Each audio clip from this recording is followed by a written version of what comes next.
You're listening to Coexist Podcast with Madam LQ, Nomer Mindmaster, and Tio Brad.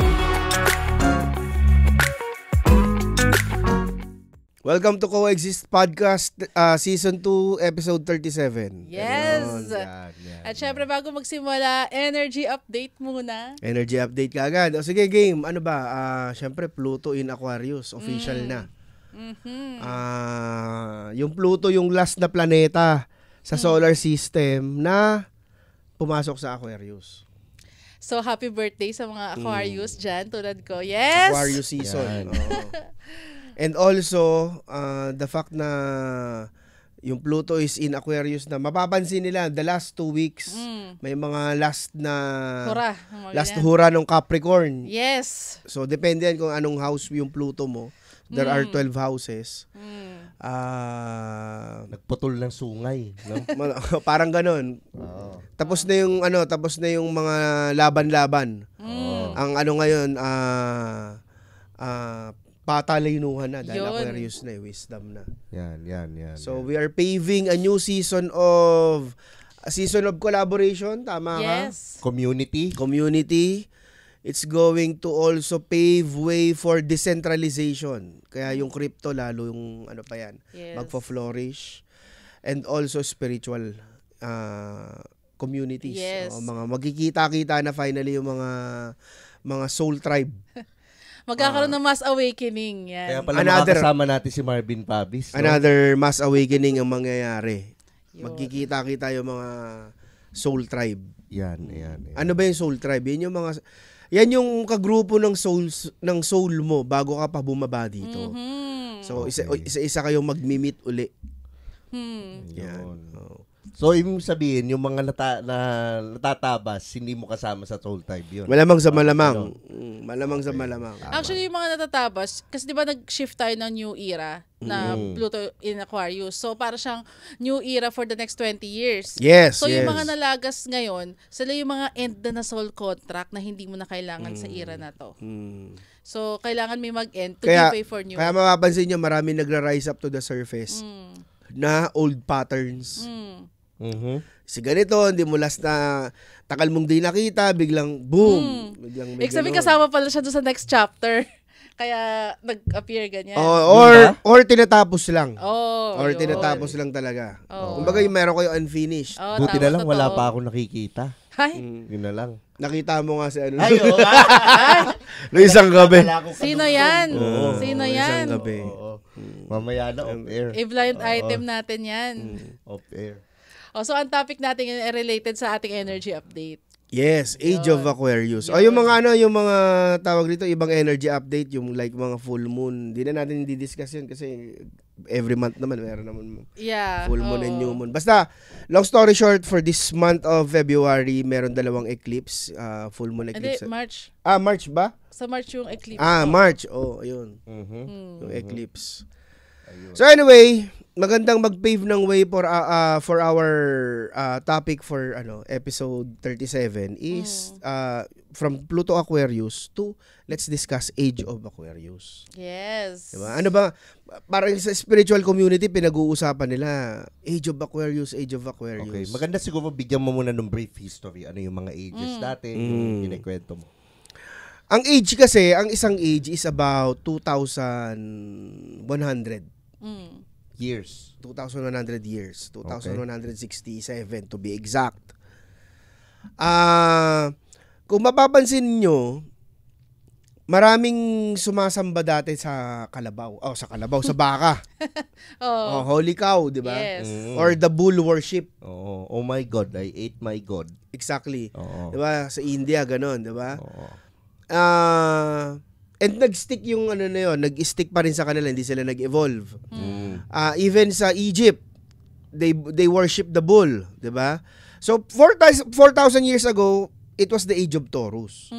Kung maalala niyo yung panahon ni Moises, 'di ba, nung nagkaroon siya ng covenant with Yahweh, pagbaba niya after the 10 commandments, yung mga tao gumawa ng golden calf, 'di ba? Kasi nga age of Taurus 'yun. Pero sabi niya, hindi na 'yun yung Diyos natin, meron tayong bago. Niya yung Tapos pinatunaw yung ginto, 'di ba? So, it's paving the way for Aries. It paved the way for Age of Aries. Okay. So, after Age of Taurus, Age of Aries na, nung time ni Moses. Yun yung pinaka-mark, yung pinaka-hati. So, from yung Age of Aries, 'di ba mapapansin nyo sa Bible, puro shepherds sa Old Testament. Moises, Daniel, David, puro mga puro shepherds. Tapos yung shepherd merong yung Aries na logo, 'di ba? Yung shepherd may hawak-hawak na lamb. 'Di ba? It's paving way for the perfect lamb. So yung Age of Aries, as you know, fire. They do animal sacrifices. Ang Aries is fire. So they do animal sacrifices as an approach to God. 2,000 years after Jesus Christ. So after Aries is Pisces. Pabaligtad pala, pabaligtad. Kaya ang ikot kasi sa astrology precession, pabaligtad ang ikot, 'di ba? Counterclockwise. So after the Age of Aries, it's the Age of Pisces. The Age of Pisces, from animal sacrifices, they started baptizing people. Now, from shepherds to fishermen. Yun. And then, finally, papunta na tayo Age of Aquarius after 2,000 years. So, kaya nga meron passage in the New Testament. Si Peter, nagtanong siya kay Jesus Christ, how long are you going to stay with us? Ang sabi niya, I will stay with you until the end of the world or until the end of age. Kasi yung word is eon. So, lost in translation. Word, era, eon, same meaning. So, sabi ni Peter, how would we know it's the end of the age? So, sabi ni Jesus Christ, during the Passover, you will be welcomed by a man pouring a pitcher of water, follow him. A man pouring pitcher of water is an Aquarius. Yung symbol ng Aquarius. So, water bearer Water bearer. But actually, ang Aquarius is not water sign. It's an air sign. Air sign. Naguluhan din ako noon Dati akala ko Aquarius kasi nga aqua. Di ba? So, ang weird pa, isa pang weird doon, nung panahon nila, nung Hudyo, yung mga Hudyo, ang nagbubuhat ng tubig, babae. Kaya sabi ni Peter, parang nagtaka si Peter, bakit may lalaki na magbubuhat ng tapayan. Yun nga yung weird no? Yun. So now we've entered the Age of Aquarius officially. I think officially. Ano naman kasi yan hindi yan parang ganon. Okay. Parang may kumbaga nag-aaloy pa yung Pisces and Aquarius. But right now moving forward, I think officially nasa Age of Aquarius na tayo. Kasi ngayon sa Pluto, pumasok na rin sa Aquarius Tama. Pero para sa akin, nag-start yung Age of Aquarius 2020. Para sa akin lang. Kung ano nga ako, 2021 Meron nga ako mga nababasa, 2021 daw nag-start. Well, kung magbabalik tayo dun, kasi marami namang may maraming mga tawag dito, scholars, maraming mga books na yung Kali Yuga, 'di ba? Nasa end na tayo ng Kali Yuga. Yung sa Law of One, yung raw material ba sa Law of One, ang sabi, 2012 naman. Yung mga Mayans, 2012 din. So, imagine mo yun, yung Law of One at saka yung Mayans, hindi naman nag-usap yun. Pero they're both saying 2012. Kaya nung 2012, may mass awakening din nung 2012. So, yun yung sinasabi nilang end of the world noong 2012. Yes. Yun talaga yung end of age. But it's actually not, yun nga, it's not an end of age. It's just an end of one cycle, paving way for a new cycle. Okay. So, after Aquarius, ano naman, pero matagal pa yun. Capricorn. Ano kaya expect natin dyan? Yan na siguro yung mark of the beast. Well, may 1,000 year diba? of pero 2,000 years pa yun. So, feeling ko doon mangyayari yun kapag Age of Capricorn. So, balikan nyo tong video na ito pag Age of Capricorn, doon na yung mark of the beast. After 2,000 years. After 2,000 years. Age of Capricorn. Bye-bye Earth na yun. Ayoko nang mag-reincarnate dito. Diyos ko. Iba naman, Venus naman.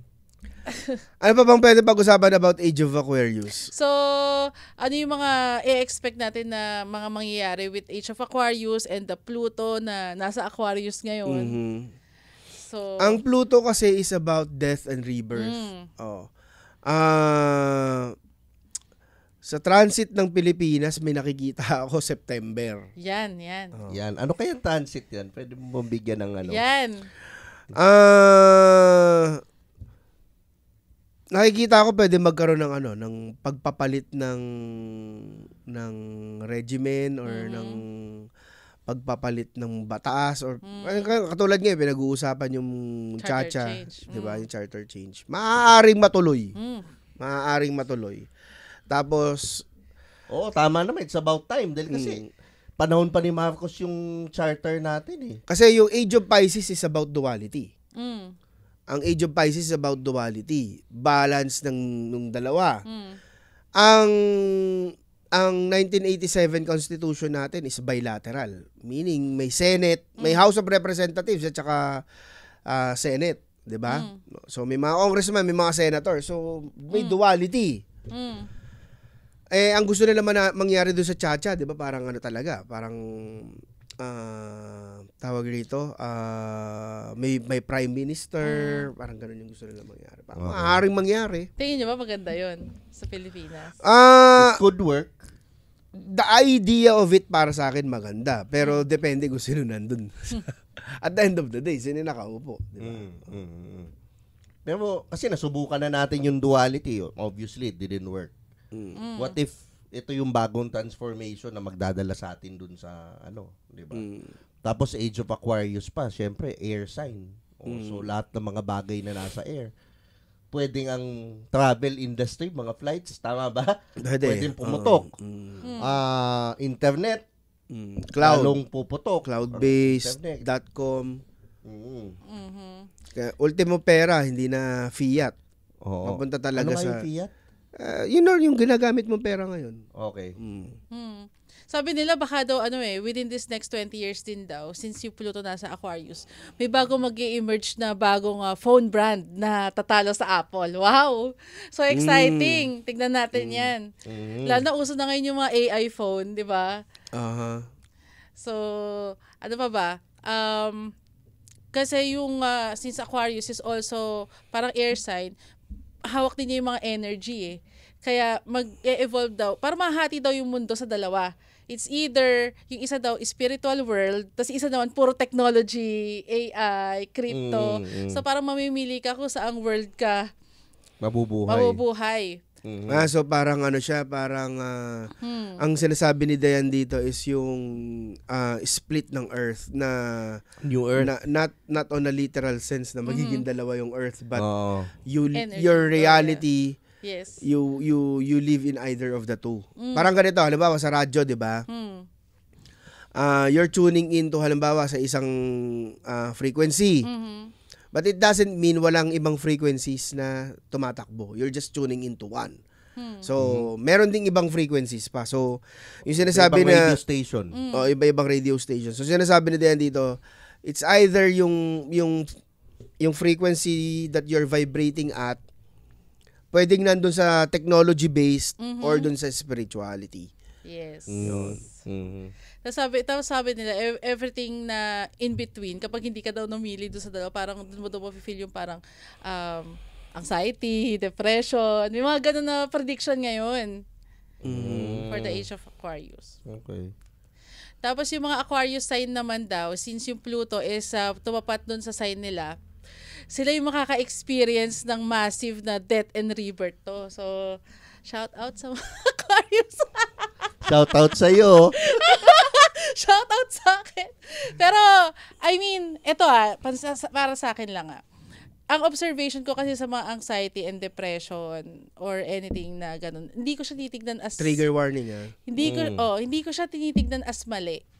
Para sa akin, it is something na parang indication of change. Na parang, para sa akin, you reach a certain level in your energy, soul level, and parang gusto ka nang i-upgrade. Parang system upgrade OS, Kumbaga ganyan. pinopoint ka to the right direction. Oo. Ngayon, kapag yung natin, yung physical body natin, or yung sometimes yung change, state of mind natin, emotional level, ganyan. Hindi siya ready for that system upgrade na gustong gawin sa atin.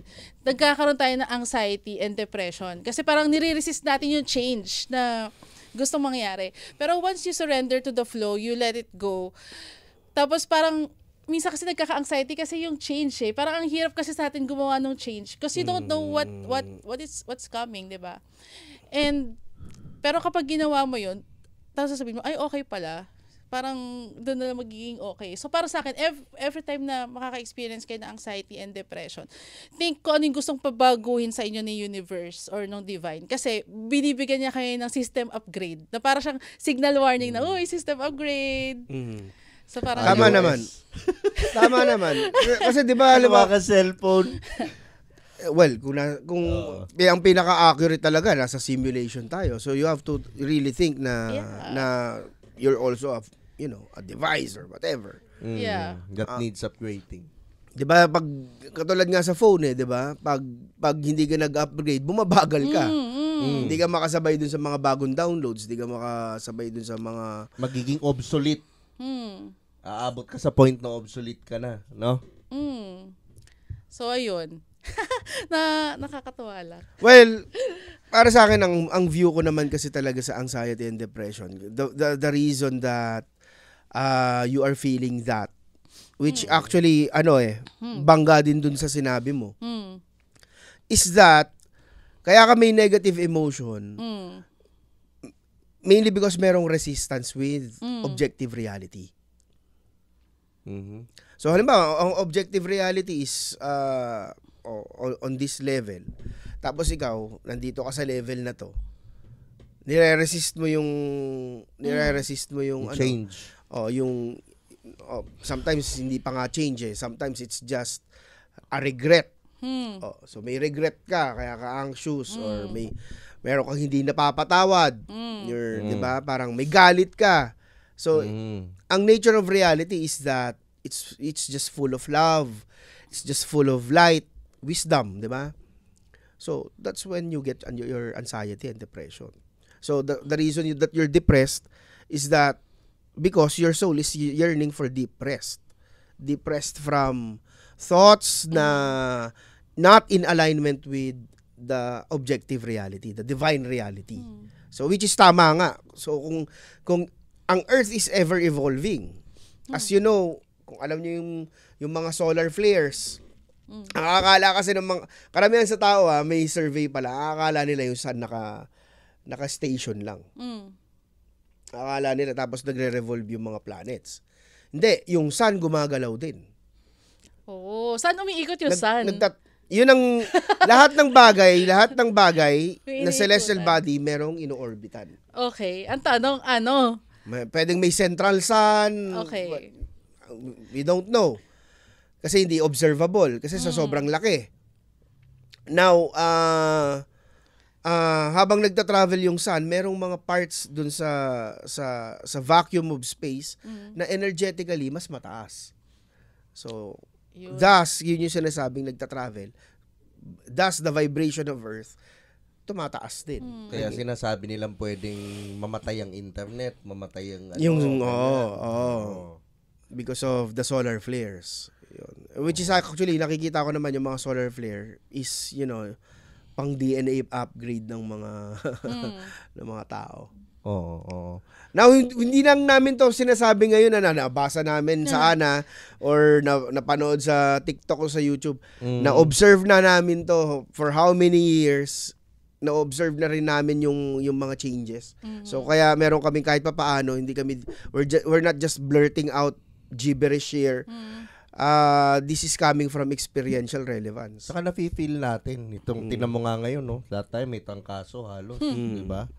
Kumbaga nafe-feel mo yung DNA upgrade, andyan na yung hindi ka nakakatulog, andyan na yung naangsa ka, andyan na yung nade-depress ka minsan, na akala mo low vibe ka, pero all we know, inahanda yung DNA mo, inahanda yung katawan mo for that higher vibration na mangyayari. Pero yung ego mo lumalaban. Yun. Oo. Yung ego mo gusto niya ang gusto niya comfort, gusto niya comfortable, gusto niya yung status quo. Yung safe. Safe. Kaya Oo. nagiging survival mode siya. Mm. 'Di ba? Nagiging survival mode. So, yun nga yung siguro tanggalin mo yung resistance, and the sooner you get out of survival mode, the faster it will be and the better it will be for your soul. Parang ganun. Oo. You can surrender if you already did your due diligence. Kung nakapag-prepare ka ba, your work, your inner work. Inner work. Oo. Oh, 'di ba? Oo. You cannot just say I'll surrender. Pero yung loob mo mali-mali naman. Parang ano 'yan? Sumurrender ka, yung pamumuhay mo naman, Oo. tao. Ganun pa din. Judge ka pa rin ng judge ng kapwa mo. Oo, nakikimarites ka rin ng umaga. 'Di ba? Doon sa mga kapitbahay mo. Dami mo pa rin hindi pinapatawad. Sarili mo, di mo mapatawad. Yan. Tapos lahat ng di mo maipaliwanag, gawa ng demonyo. Mahirap yan. Ay, hindi ko alam yan. Demonyo yan. Yung mga gusto Mahirap ng yan. mga Diba? Yun. Ay, ano yan? Anti-Catholic yan. Antichrist yan. Oo, mga ganyan. Diyos ko. Diba? Yun din yun. Pero may mga taong magsistay na sila doon, and we have to bless them, and we have to, that's their journey. And everyone naman eventually mag-heal. Lahat tayo ay isa, lahat tayo ay nandito para magtulungan. Diba? Pwede magkaroon pala ng one world religion. Feeling ko, magkakaroon. Pero spirituality, one world religion. Feeling ko hindi ganun. Talaga ba? Ang nakikita ko, hindi not necessarily isang religion or ano. Feeling ko kasi ang age of Pisces is about faith and belief. 'Di ba? Duality ang Pisces eh. So meaning pag pinaniwalaan ko 'to, hindi ko natitignan yung kabila. Oo, yun na nga. Yun nga. Which is nangyayari ngayon. Yun. For the last 2,000 years, yun ang Yung kabila, demonyo yan. Parang ganun. ganun. Feeling ko ang age of Aquarius is all about kanya-kanyang paniniwala. And then we embrace each Yung and every paniniwala. yung pagkakaiba-iba ng tao. Oo. Kasi ang Aquarius, 'di ba? Ako galing ng Aquarius, bala ka, ito paniniwala ko eh. Ganun siya eh. 'Di ba? Ganun ka. Hoy, ganun ba ako? Hindi ganun ang mga Aquarius by default. Parang meron sila, may pagkaano sila eh. They stick to what they believe in. At some point, yung ibang tao na Aquarius may pagka-dogmatic pa. So, feeling ko ganun ang magiging energy ng faith or belief system ng mga tao. Parang, ito nag-work sa akin eh. Oo. Wala tayong pakialaman. And then ang maganda naman doon, everybody will eventually learn to respect each other.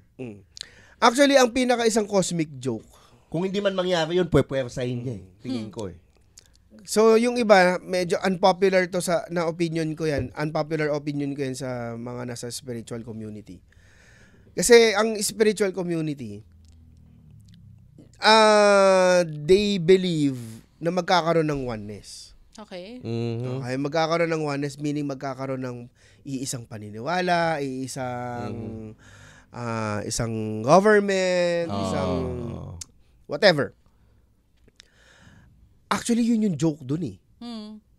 I don't think na ever magkakaroon ng iisa at pare-parehas. I don't think hindi aabot anytime soon doon. Kasi, ang oneness does not necessarily mean uniformity. Okay. Oneness can be diversified. Because that's 1 and 0, 'di ba? Parang 1 and done, 1 and like it's all one. Even if magkakaiba tayo. It's still one. That's the cosmic joke. Kaya nagkaroon ng iba't ibang experience sa iba't ibang tao. Oo. But all along, we are already one because that is the highest form of truth. Hindi. Tsaka yung highest form of truth is love and compassion. That there is only one creator and that there's only one being, it's just God. Yun talaga. Having different experiences. And actually, sa lahat naman ng religion, yun yung, universal truth eh. Love one another. Love God. Diba? Yun yung lessons, pero hindi yun yung itinuturo ng religion. Yun nga. Yun yung itinuro ng master, pero iba yung tinuturo ng Nung mga tauhan ng master. Oo. 'Di ba? Sa religion, kailangan mo muna mag-tights. Oo. Well, hindi ko naman tatanggalin yung tights, but kailangan naman din talaga ano yun naman talaga eh. Tama May, naman. may magandang papupuntahan naman yung tights, di ba? Kung magnanakaw sila, bahala na sila dun, di ba? Pero may magandang papupuntahan yun. So going back, the cosmic joke is that akala natin papunta tayo sa oneness. But truthfully, the idea of we are going there and it's not already here does not give us peace. True peace is knowing that we are already one. Hindi pa lang natin na-realize. And no? it doesn't have to be pare-parehas tayo. Yun. It doesn't have to be uniform beliefs. Yun yung kailangan natin Actually, ang ganda kita mo, the cosmic joke is that ang title ng podcast natin is Coexist. We just need to coexist. Hindi ba? Oh well. Yun. Coexist with everyone. Pagkakaiba, coexist with crypto, coexist with spirituality, coexist with the diverse combined belief. Oo. Kumbaga parang paniniwala mo yan, ito paniniwala ako. Pwede kang spiritual, pero pwedeng nagki-crypto ka rin. Di ba ganon? Pwede naman. Pwede kang spiritual, pero pwedeng, di ba mga ganon? That's episode 37 for you. We greet each other. We greet you with the love and light of the one infinite creator. See you on the next episode. Okay. Thank you, Strictly Clothing. Thank you, Dr. Jonah Seneca. Thank you, Holy Land, sa mic. Ito pala. Salamat sa Holy Land. Nagpadala ng Wow, sana mic. all. Meron din ako. Yan. Also, please feel free to rate, subscribe, and leave a review wherever you listen to your podcasts. That helps others find the show, and we greatly appreciate it. Once again, we thank you for joining us on the Coexist podcast. We'll catch you in the next episode. And until then, love and light.